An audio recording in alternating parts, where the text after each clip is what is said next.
Are you, did you share it on ESPN? I am about to. I'm creating a post as we speak. Cool. I was just gonna share it on my page. Or actually, You can just share the ESB one when I do it.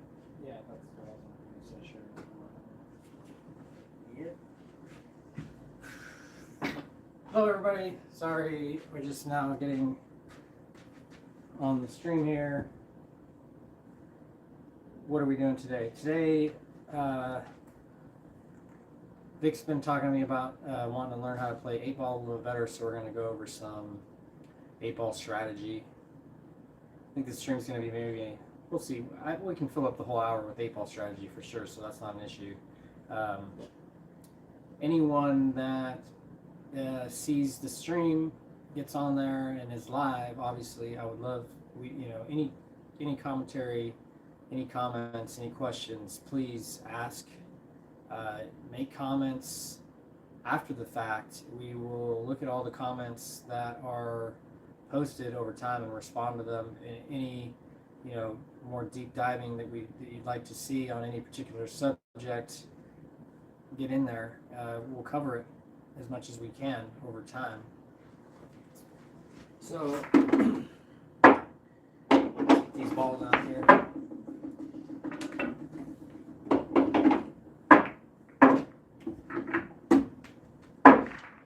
So this is a 9-foot table. Most 8-balls played on a bar table. So it's going to be a little bit different. But with that being said, it's not like more or less difficult. It's just a different game. A little bit different strategy.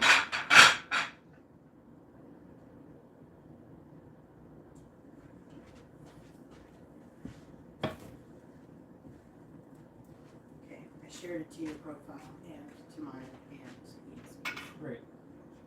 So I'm going to break this on the way I like to break on the 9-footer, which is just a head ball. But I will spend a couple minutes talking about the break and different strategies. The equipment that you're playing on and the rule set should guide you to what break you're going to use for any table that you play on. Where we live, there's mostly diamond bar tables now. There's also valley bar tables. My opinion about the break is,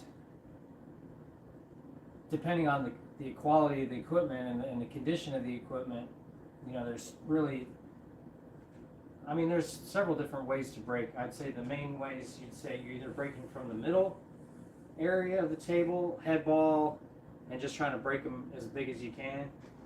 You may be breaking from the side rail, this area here or back here, breaking the head ball to either try to get your cue ball to squat this way.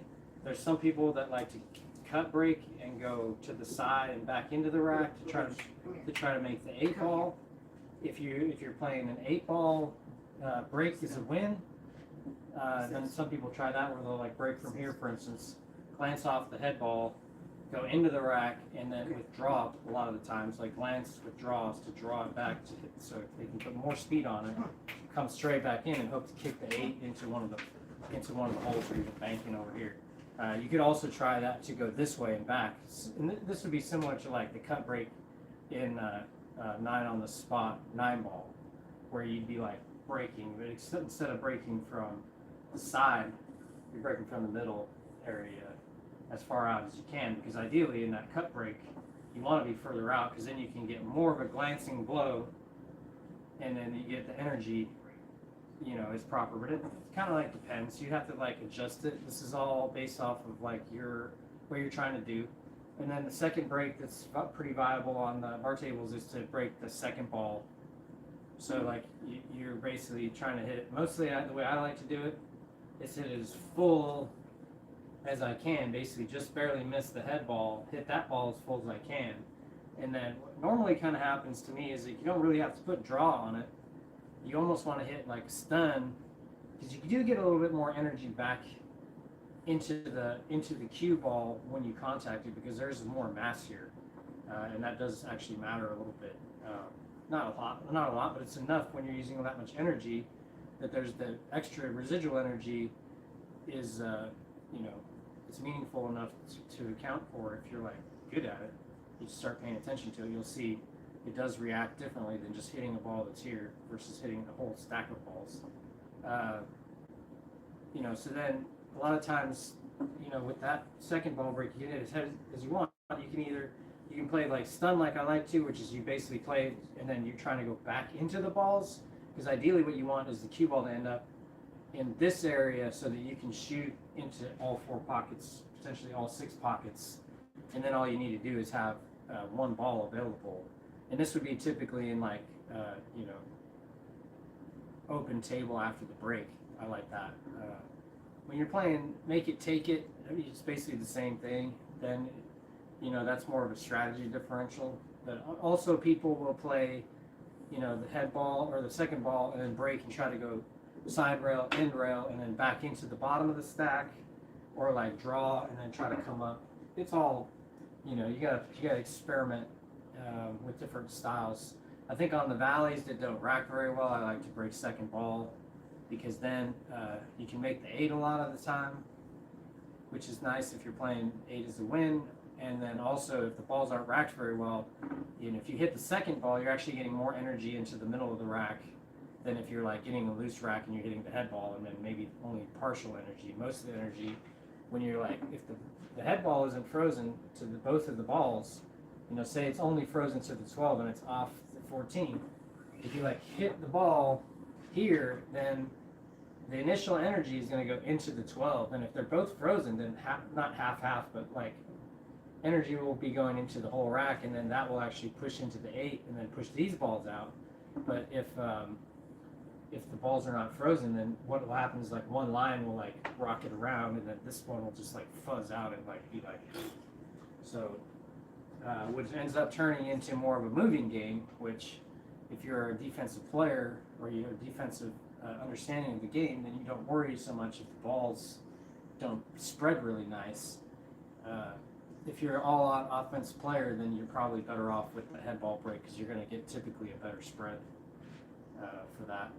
And the more aggressive you are, the more beneficial that is. But it also, like, if you don't make a ball, then if the other player is a good ball runner, then you're also dealing with that. So just kind of like, if you're not making balls on the break, you know, breaking head ball, and then your opponent is good, then you're just going to be losing by breaking and not making the ball. If you spread the balls out too easily, too nice, then they'll just run out every time. So you need to be having a high percentage ball pocketing for that. The second ball break is more defensive minded, where it seems to be that most of the time when you break the second ball and you make a ball, it's because you got a good break and a good spread on these balls, and then now it's likely that you'll have an opportunity to run out. And if the balls don't break well, that means that they're all still tied up, and then your cue ball is going to always end up in traffic down here, and they're not necessarily going to have an opportunity to like get out right away. So kind of like in a situation where the balls aren't breaking well or the conditions are rough because everything is kind of like worn out, you know, then it's fine to break second ball and then just play a longer game. It's just what you end up doing is you do that. You can do that partly because you know the other player maybe is not as good of a run out player, and they still are trying to run out. Like if you're, you know, like a more skilled player, obviously you can kind of do what you want a little bit, and you can kind of get away with using like what I would call what would be like an exploitable strategy, meaning that you're not really playing the best, highest percentage for your own self, but you're incorporating the expectations of, you know, your opponent's historical averages, so to speak. If they're not running out, like breaking and running racks out, you're not necessarily going to concern yourself with breaking the balls sloppy and then leaving like 2 to 3 clusters that need to be addressed before someone can get out. That kind of game is going to take a while, and if you're going to get multiple opportunities at the table, then you know you should be fine against a weaker player than yourself, because you know each opportunity you have at the table, you should be able to gain an advantage, you know, over time by controlling the rack, you know. So anyways, about the break. So I'm going to go ahead and break. We'll see what happens here. And I think on a 9-foot table, what you end up with a lot of times is it's more of a shooter's game. because the balls are going to be more available because there's more space on the table.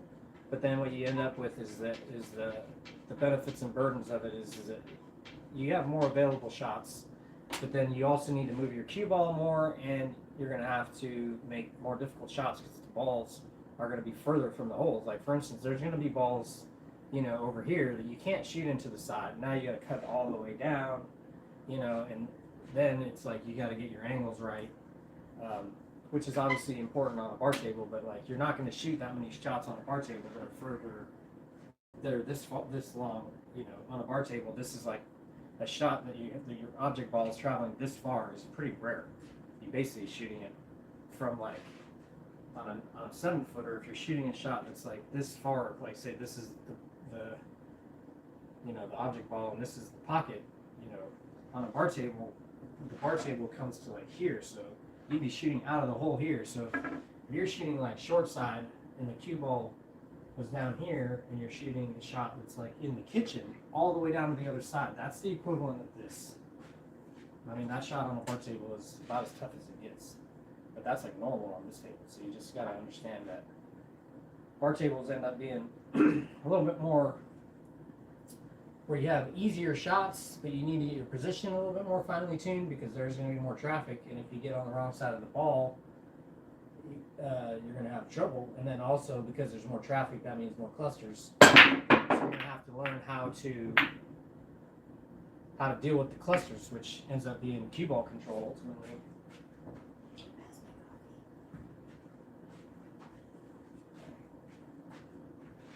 All right, so if we're playing, I'm just gonna stick with like BCA, CSI rules. So it'd be open table after the break, regardless if you make the ball. So the way that I kind of look at everything, and this is, you know,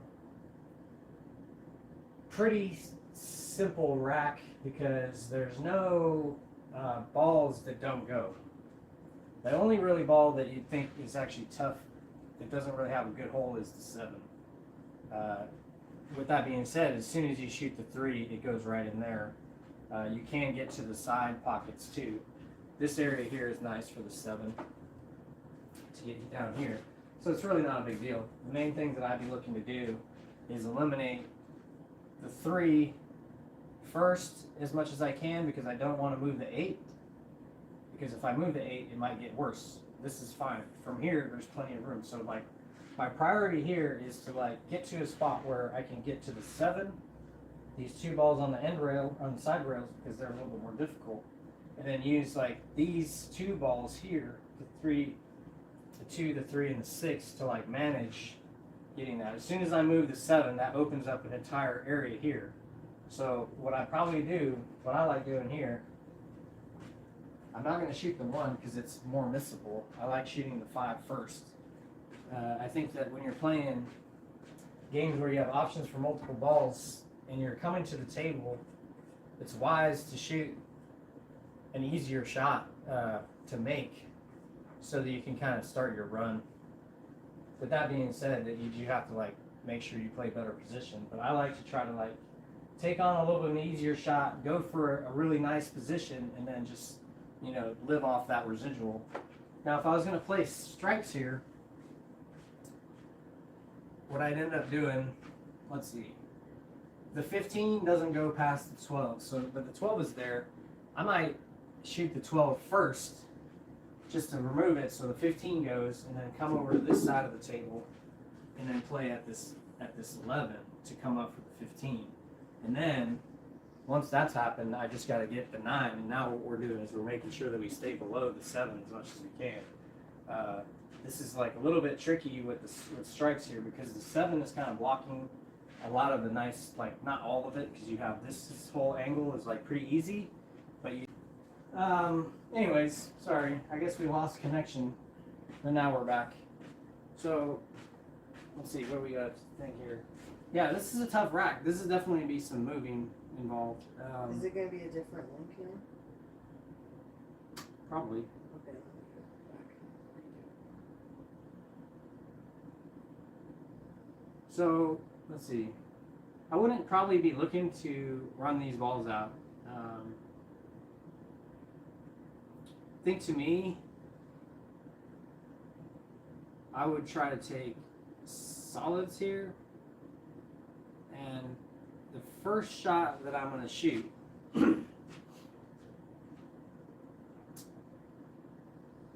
is the 6 ball in the side.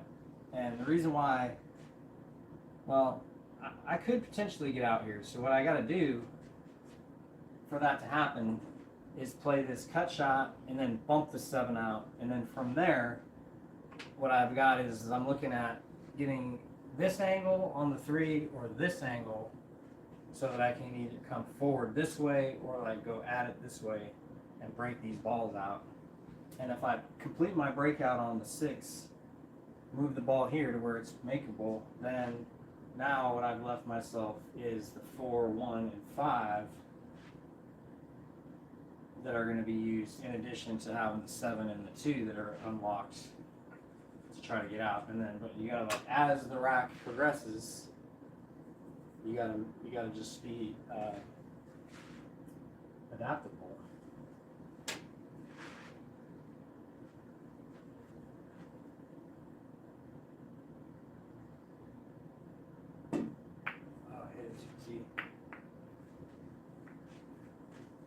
Well, It's still showing me the other. I clicked on it, it's still showing me the old one. Oh, part 2, got it,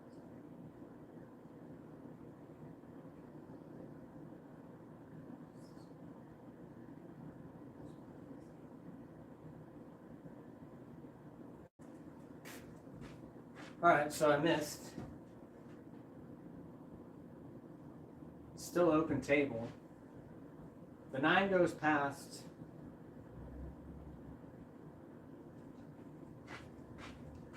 And now here, I still think that the 8 does go also, for that knowledge.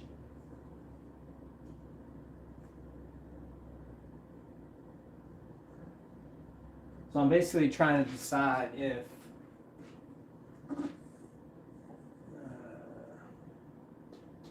it's worth it to deal with these 2 breakouts or just this breakout, and then have this. This isn't really that complicated. The only tricky shots here for solids is the 5 is a little bit tough because it's just out over here off by the side pocket. But with the 6 and the 1 and the 3 being kind of close to the hole, and the 4 is kind of floating in space and is only blocked into that hole and that hole, well, and that hole as well. But you wouldn't be playing necessarily to get there. Plus this shot here, the 4 could actually be used to break these balls out. The only thing that's tricky here is because the 14 is closer to this pocket than the 2 is that when you break these balls out, that the 2 is going to go down here mostly and might get blocked, and then the 14 might block the hole as well. So any breakout shot that you want to do here, you need to bump the 2 out or remove the 14 and then just leave the 2 where it's at. Like if I shoot this 3 ball, you know, if I get like this angle, I might shoot it to make it and then bump this 14. But you see, you don't want to be down here either because the 8 then will not go. So the 14 needs to be exited.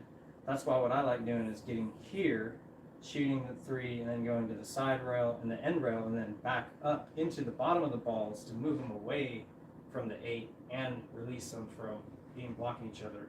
And with this 4 here, you see, it connects nicely where you go boom, boom, break these balls out, and then the 4 is here. The 7 also is here too. Like if your cue ball floats up beyond here, now the 7 is here.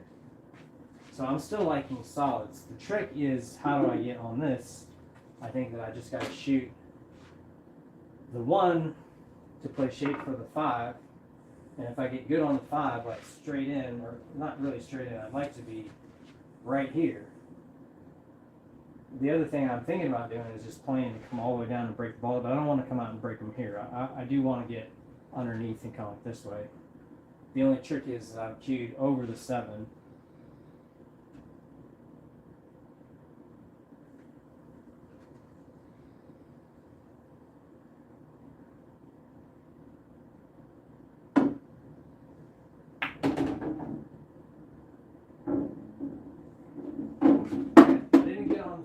But I did get the 3. the way I want it to. So I'm going to shoot that shot, and now we'll have to come back for this 5. The sweet spot would have been here, so I could have come back to this spot relatively and then used it. But I think we're going to be fine.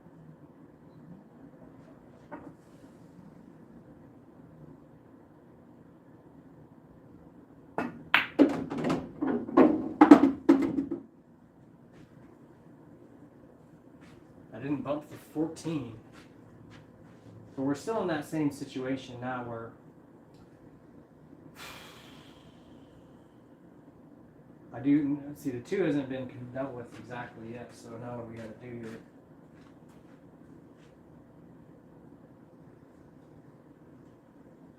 Yeah, if I get straight in on the 5, either this way or on this side, then I can play the 2. Now this is getting tricky right now. This is not so easy.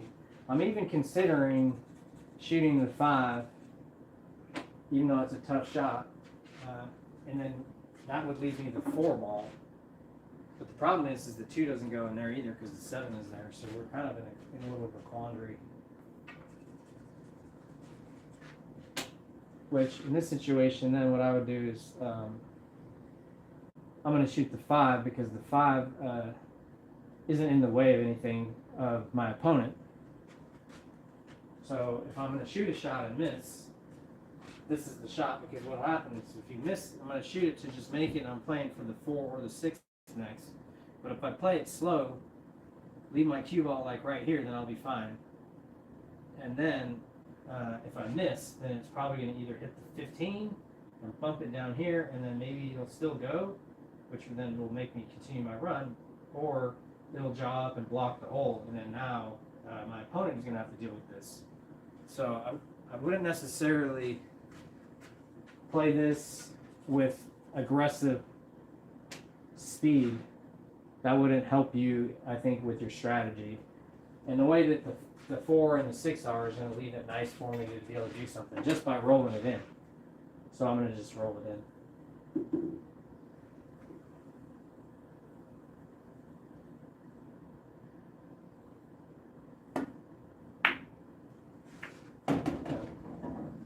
See, I missed it, but exactly what I thought happened, and it hit here. Now I'm good to go mostly. So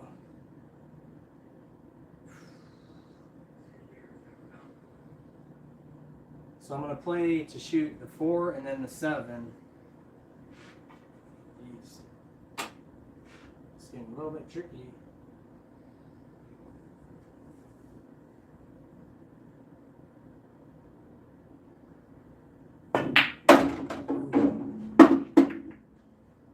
Too far. I was trying to be here. Now, there's not much to do. We got to shoot this shot. I could bank the 2. But I think the move is to just combo it in, because I can still win.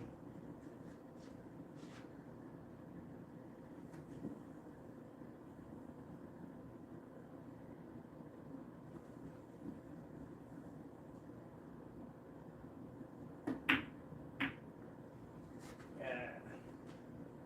Alright. That would have been nice. So now that we're here, the trick is going to be getting nice on this 9 ball. It does go, but it doesn't hit the left pocket. I got to hit like just right into the hole. So I think a lot of times then what I'm going to try to do is just deal with it right away. But this isn't that easy. Like I said, the reason why you play solids here was because this doesn't go on the side. Maybe it's so, yeah, I don't think it does. See, this shot, those 2 balls there make everything a little bit tougher. And now that this is left here, there's actually quite a bit of threat from your opponent being able to get out if you miss. And then there's no easy shot once you break these balls out. So I'm going to try to break it out right now because I think that this is my best chance. Whoops. See, that's not good. So this is where we get really in a bad spot. But this is why we took the solids at the beginning.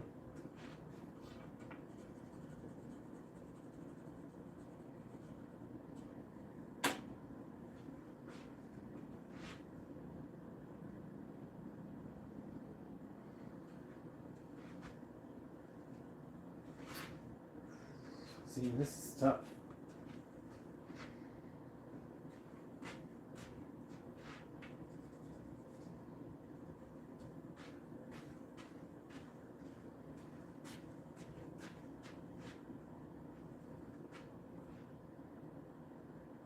Yeah, what you could do here is play off the 9 and then make the 7 and try to leave it right under the 2. That would open this pocket for the 8 for later. As far as running the balls out, again, I'm like leaving myself for a bank shot, or I could shoot the 8 inside off the bottom of the 6.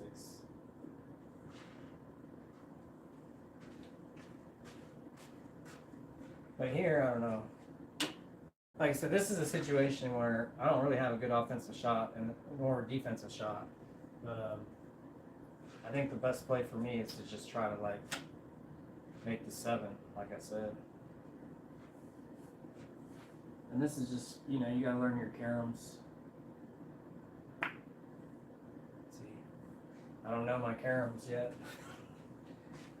That was tough because if I hit underneath, then it would either scratch or not make it, and I don't want to leave it there. So I was trying to thin off the top of it. I have a question.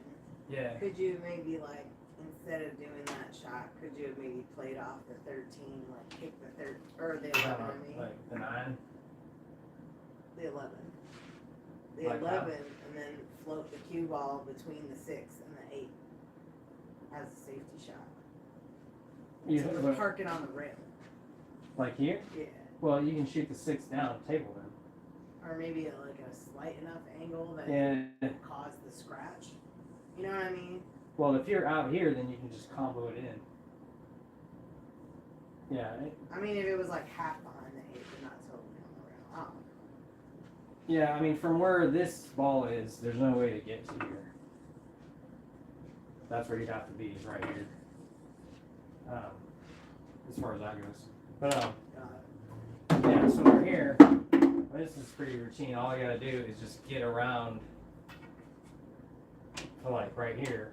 Because if I want to use the 6 and then the 8, so it's 7, 2, 6, 8. You could either thin it and come up, but where it's at here, I think I can just use like a lot of right English and just a little bit low.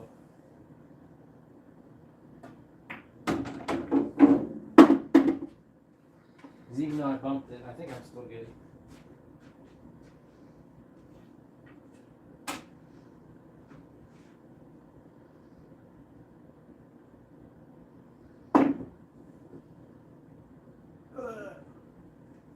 Thought I hit it.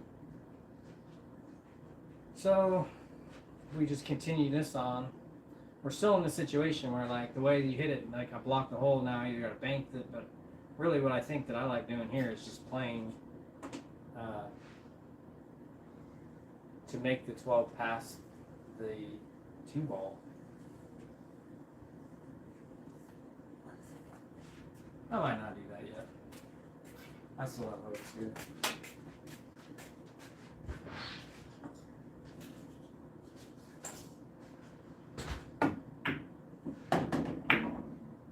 Got my breakout.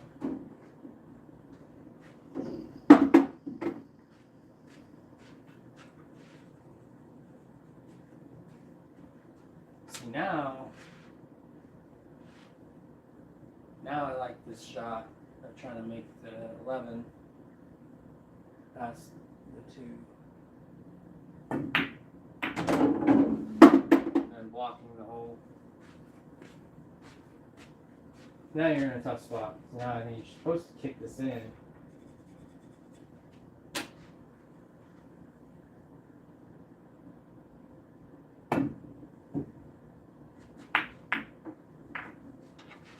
Let's do another one. I really wish this was a bar table because 8-ball is really more bar table game, and on a 9-footer, it's just there's not much strategy. Really, it's just ball pocketing, getting shape. The clusters are a lot harder to break out playing 9-ball because you have less space, or on the 9-footer, there's so much more space. So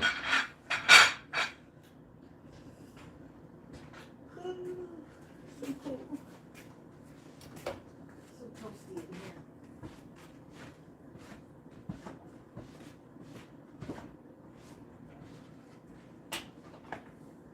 let's do one more.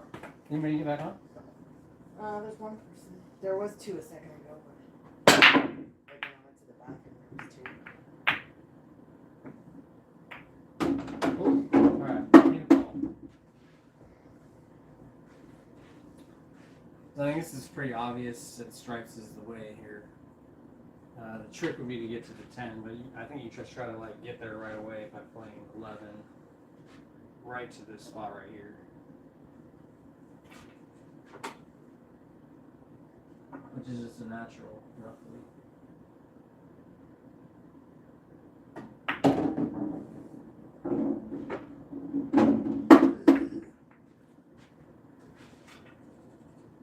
Good enough.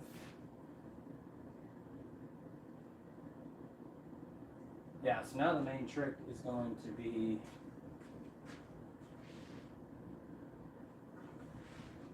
getting back. Well, no, I think we're good because I can shoot the 15 next.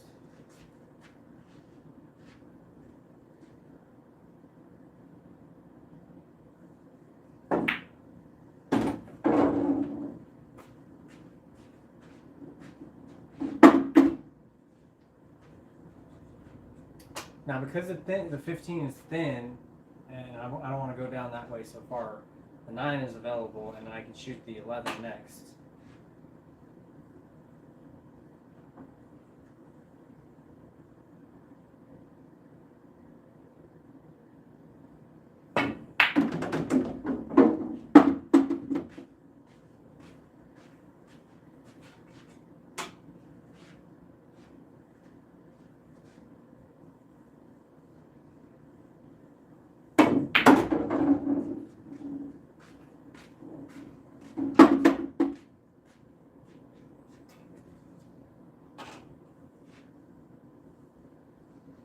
Yeah. See here, I don't know if it really matters. Some of the times you just overcomplicate it. I really think that what I want to do here is actually play the 13 in the corner.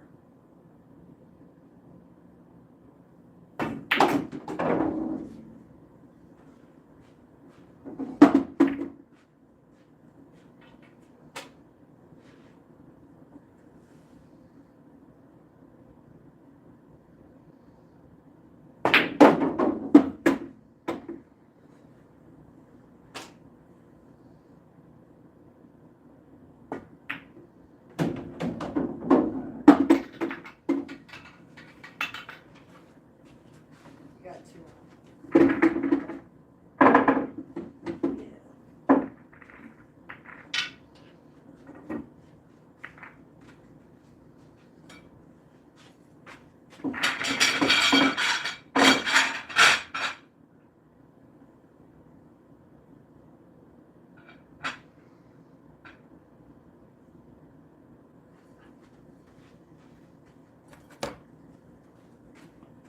Alright, let's break another one. What time is it, babe? Oh, it's 10:58. Yeah, That's 2 probably, minutes. probably make this the last one. Yeah, since we were like a little bit late. Yeah. And I don't know, 8 ball, interesting.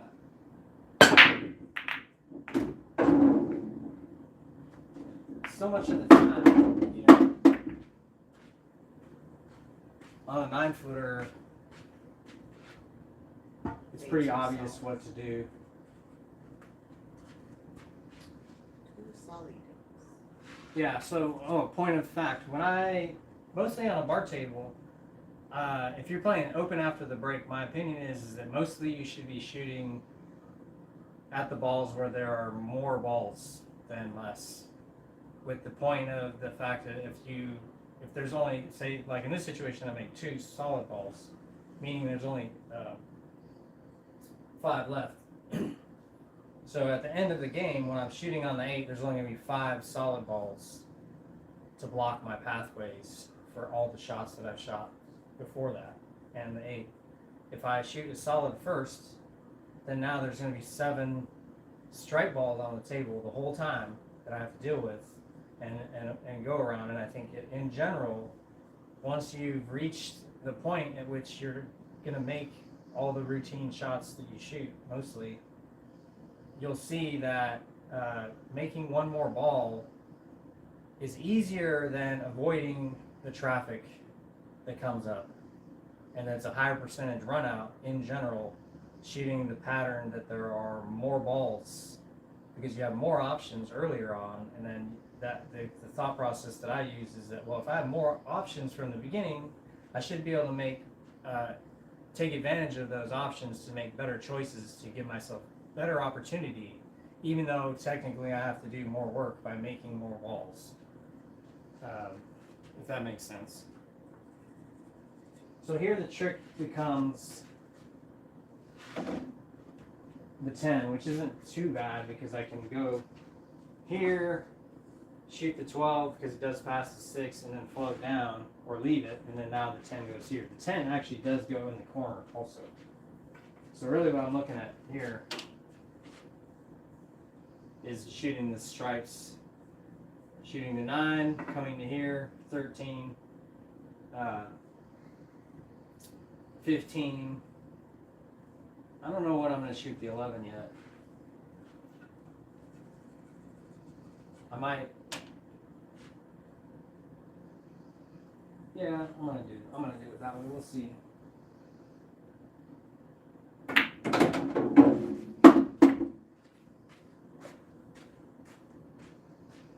The 15 is a little bit tricky because the 2 is blocking a lot of your pathways to shoot it here, but it does go here pretty easily. So I'm gonna do that right now. Another thing that I like here is thinking about the 8. Directionally speaking, when it's in the middle of the table, this way, it's like neutral as far as what pocket's easier to make it on. The 8's slightly on this side, so that means that there's more space here to get positioned to play it into this hole. So what I'm going to do on this shot is actually move it further, because once it's close to here, now it actually becomes kind of like easier to scratch. Like if you have to do something weird, you might draw and scratch into this pocket, but if it's here, that will hardly ever happen. So what I'm going to do is actually play this shot to bump it and then leave myself the same kind of a similar angle. Instead of trying to draw the ball, I'm just going to play it to bump it and actually make it easier for later. Like right here, it's way easier to make it in that pocket now. And all I had to do is just bump it a little bit, which is pretty manageable.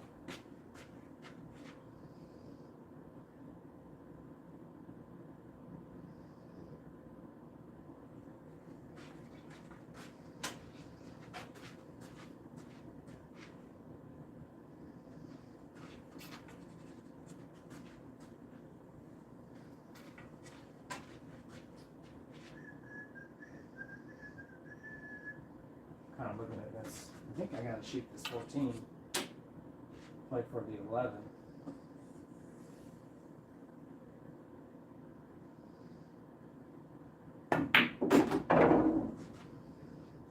Yeah, originally I wanted to shoot 15 and then go to these balls, but then what happens is you're leaving yourself this 11 kind of as it's like a hanger.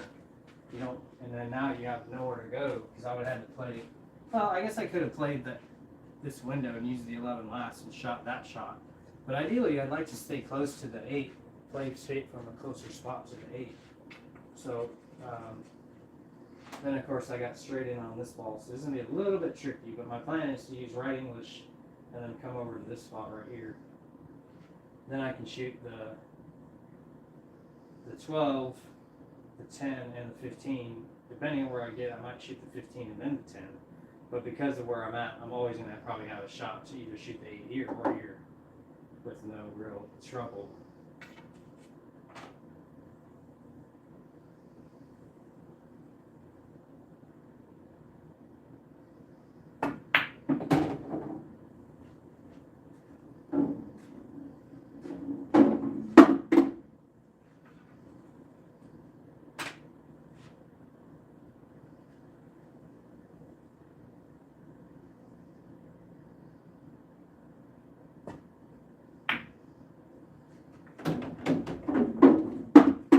Alright, from here I'm going to shoot the 10 all the way down. Play like right here.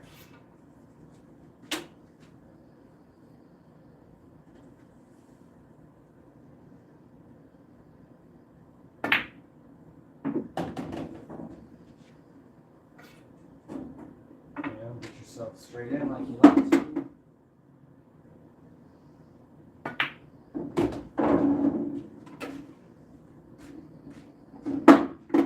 Got lucky to not jack myself up over the 2 ball. That'd be like a spot you'd be like, ugh, for no reason. That's why I was trying to go here.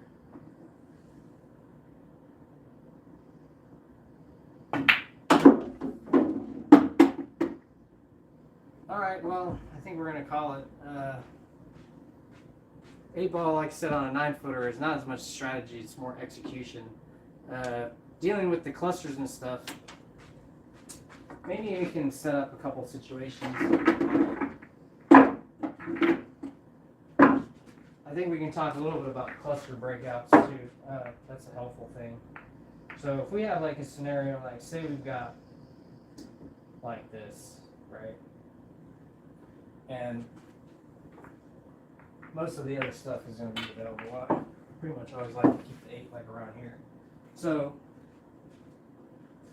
one thing you got to understand about breaking the balls out is the direction that you go into the balls is really important. On this right here, if you hit the 6, that's probably not the best thing to do. The 1 is actually the ball that you want to move. If you're just going to try to break these out, for instance, like I like coming into the 1 and thinning it out this way a lot of the time, or if you're going to break it out and use the 6, you got to hit it hard enough, you know, to where you're going to get something like this, where they both move out. If you just move the 6 and then it doesn't move the 1 that much, then the 9 will still be there. Another thing you could have done on that is be like come in this way and move them away is good. There's other things where you got to watch out for, like if you have something like, I don't know if that's good. Thinking about this situation where if you're here and you're trying to break these balls out, and say you get on, you're trying to use the 6 for your breakout, right? What you're looking at here is, again, you don't want to hit the 4 unless you can hit it full and hard enough to pop it off the rail.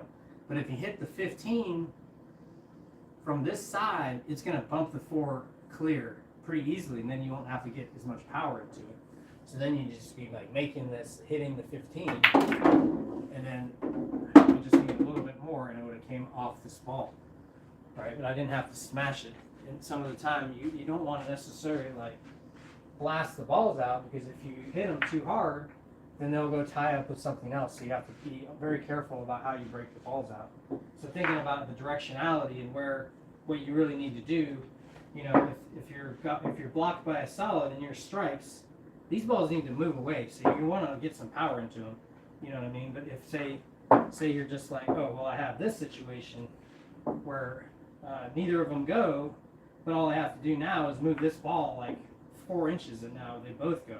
So you don't need to do much there. The main thing you don't want to do is rub like from the top and thinly, and then make them like not go out, or like hit here really softly to where maybe you're going to come in and get stuck in them. You know what I mean? And you needed to break them out and shoot at them. So thinking about like that is another thing that you got to look out for. And then also when you're moving balls, you can't necessarily play shape for the shot. So you're going to want to leave another ball. Like if I have to break these out, but then I have a shot, like say this is over here, but then maybe the 11 is just chilling right here, you know, and you're like, oh, okay, well, all I have to do is just move these balls, and then I'm going to have another shot. I don't have to play to make a ball, move these balls, and then play shape for it. Like in 9 ball, when you make a combination, you got to play shape for the ball that you hit to do it. But in 8 ball, it's not that way. You're hitting balls, and then they don't have to be next. In rotation, if you're shooting this 1-3 combo, I'm shooting the 1 next, so I have to play shape for a ball that's moving. In 8 ball, you don't have to do that as much, hardly as much, especially if you plan for not to do that.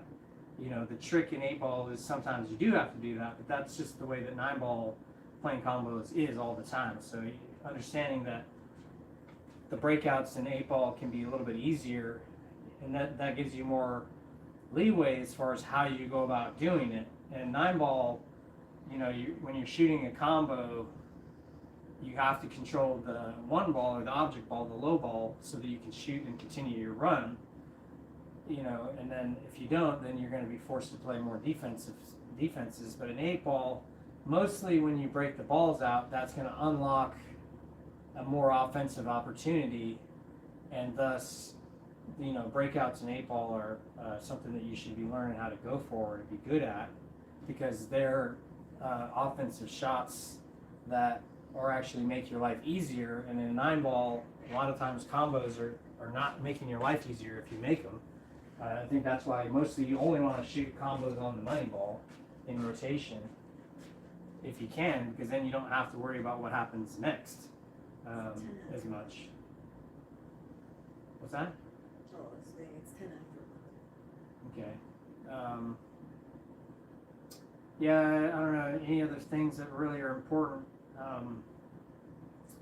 Strategy-wise, it's always a good idea. Like if you can't get out the other opponent has an opportunity to win, is that, well, now what you got to do is you got to eliminate their opportunity, make it harder for them to get out. So like if we're playing and maybe I don't have a shot on solids, you know, like a good shot here, then what I can do is find a way to block one of these holes, you know, for my opponent. You know, maybe I'll play like this. You might bank the 5 at the 13 and try to block it or tie it up with it. You know what I mean? Even like this, where it's on this side is okay. You know, now this is like now. If you look at this pattern, I just made it to where now it's really going to be tough for strikes to get out, and all I had to do was just like bump this ball over here. You know, and ideally you're on this side of it. This is really where I wanted it to be, but I'm not really playing, you know, too precise. I can still get down there. The speed is what matters.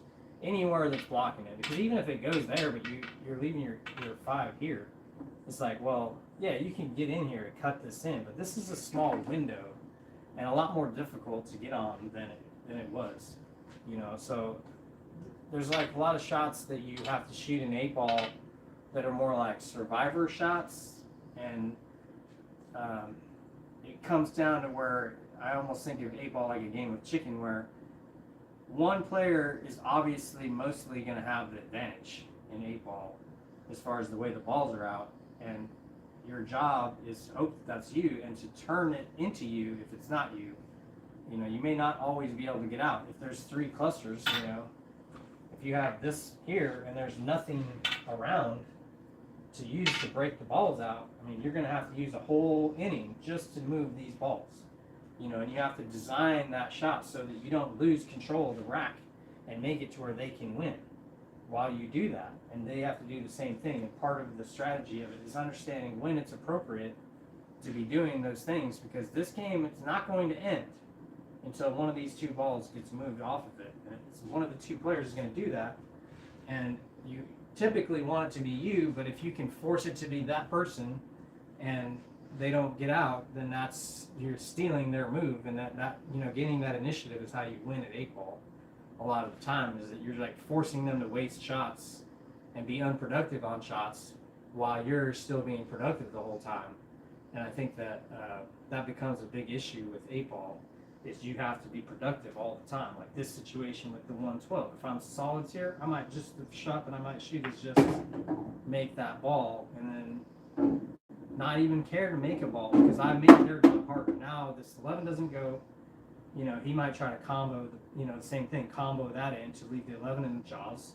And then now, you know, your ideal play would be this. And then now the 2 doesn't go. So it's like, you're not really doing anything other than like making their life harder, you know, but you are making your life easier by eliminating the obstructions. So you have to think more in terms of controlling the situation and reducing the luck factor and making it more to where they have to be skillful to win. And then, you know, you can like control what's going on like that. So, you know, and that's a helpful mindset to have. It's not necessarily going to be all offense, play one good safe, and then win. Like in rotation, you know, if you're playing good rotation, you'll have situations where you can't get out, but then you play a good safety, and then typically then you will be able to get out. You just need to like get control of the rack to do so. In 8-ball, you know, you might have several problems, and now you're going to have to deal with those sequentially. You know, stuff like this. These types of things happen all the time, where you have 3 different little clusters, and now you're like, well, how do I get through all of that? And that becomes the challenge of learning how to like manage and navigate this while not allowing your opponent to be able to do the same thing to you. So there's like that element, like I say, it's kind of a game of chicken, because you have to be productive, but you also have to make your opponent unproductive at the same time. And you also want to try to trap them in a way to where if they can't get out, you might try to force them to get out by moving your balls and making it better for you and harder for them. Like for this situation, for instance, like the solids are actually, I don't know, maybe not. It's kind of 50-50, right? Because if this ball gets moved out or bumps, you know, that little bit, this 4 becomes tougher here. So that's a disadvantage for solids, right? But then the same thing is true over here, where the 5 is actually the ball that gets easier most of the time versus the 13. You know, you have this one you could bump underneath, you know, and clear it, and then maybe this rolls up a little bit. But a lot of times the 5 will come out nicer than the 13. You know, and then in this scenario here, it's a little bit tougher if you're, I would say, if you're solids, because you have to move this ball and play shape for it at some point. And for stripes, you just want to bump the balls away and then leave yourself a shot. So kind of like by looking at the way the balls are set up and the other balls around it, you can kind of develop a sense of like who's favored, who likes that situation better. Is that better for me, or is that better for you? And thinking in terms of that helps you understand, what do I need to do? Because, you know, sometimes it's obvious. Like this is obviously good for stripes having this ball here, bad for solids. But if this ball wasn't here and it was over here, this ball isn't really necessarily relevant to solids. This is just like, oh, okay, well, if I miss, they have an easy starting shot, you know, and then that's that. But it's like, well, maybe you can do something about that. You know, like I said, you could, you know, potentially bank the 5 at this ball and make it, and you still have this ball tied up. You know what I mean? And now you've like changed things a little bit and made it to where, okay, now, you know, say that you did make it and now the ball's over here.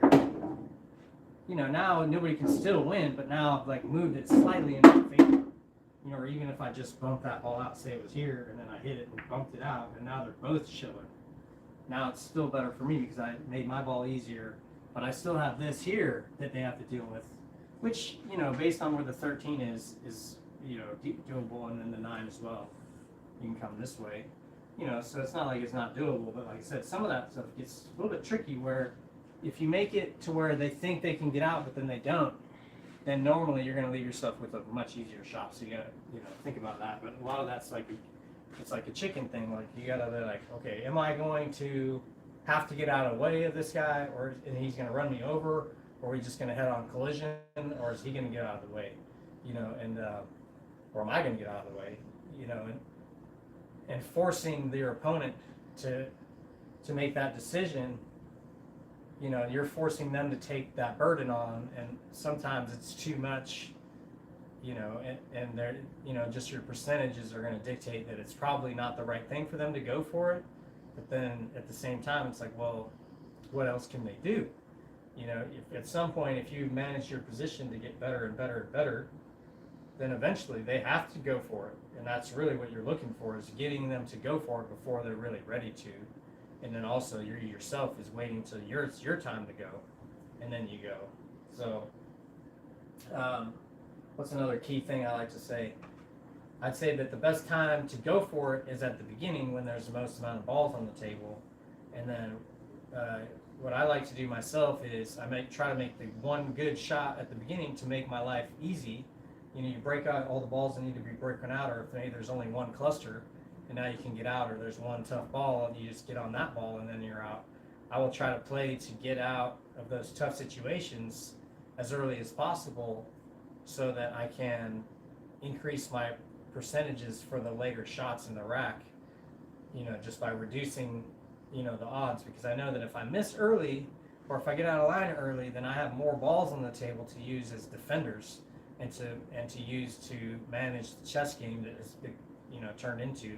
You know, at the beginning you want it to be a horse race. You're the one that's running, so you just like hope that you can run out. Then when that's not an option anymore, now you play safe, and now it becomes a chess battle. And then the chess battle is like the more pieces you have, the better off you're going to be always. You know, you got to assume that once your ability gets beyond a certain point, that you're going to be able to run all the balls out. Generally speaking, when they're easy and accessible, and the purpose of the strategy of 8-ball is to make it that way. You know, make it easy and accessible enough to where you can then get out with your current skill level and have a high percentage opportunity, you know. And the better you get, the less you need to worry about that, and the more you rely on your own execution to just make it happen, even if everything's not ideal. And that's just that's why you practice, you know, your shots and understand your different situations, so that you don't have to be physically as gifted to do everything. You use your strategy to help you, and then as your strategy is good, that actually builds your confidence to where now you're allowed to go for it more often, and it's the right shot. You don't feel like you shouldn't be going for it, and you are, you know, because there's like that element of like, well, if you know you're going headlong into failure and you do it anyways, and you don't really learn anything from that because you did it without consciously being like, well, how can I actually make this easier for myself, or what am I going to learn on this, et cetera, you know. So you got to watch out for that those kinds of pitfalls of just not mindfully going into every rack. You know, if you're working on your shot making, your running out ability, you know, that's fine. That's your focus. But that's not how you win at 8-ball necessarily. You got to win at 8-ball by assessing the real situation and then making clear decisions about like, okay, well, what do I really need to do to win this game every time? Not just like 50% of the time. I want to be able to have total control. I don't care who it is, you know, I don't want to leave them anything that I don't have to. And that's just the way I play when I'm playing to win. It's not about like, can I break and run every rack? I mean, it is like that. If you can, then that would be nice, but you're not going to be able to do that. It's just not, you know, it's not feasible. But in those racks, when you're not breaking and running, your opponent gets to shoot, and now it becomes like, okay, well, what am I leaving my opponent like? You know, so you gotta like always gotta be thinking about that as part of the game, and not just thinking about your own like ability to get out. And you know, so you got any comments? You got any questions? Anything you want to throw in there? Anyways, all right. Well, that's gonna be it for today, guys. We'll probably be on tomorrow, or I'll be on tomorrow. Vic is gonna go out of town and check out some new pool tables. Oh yeah.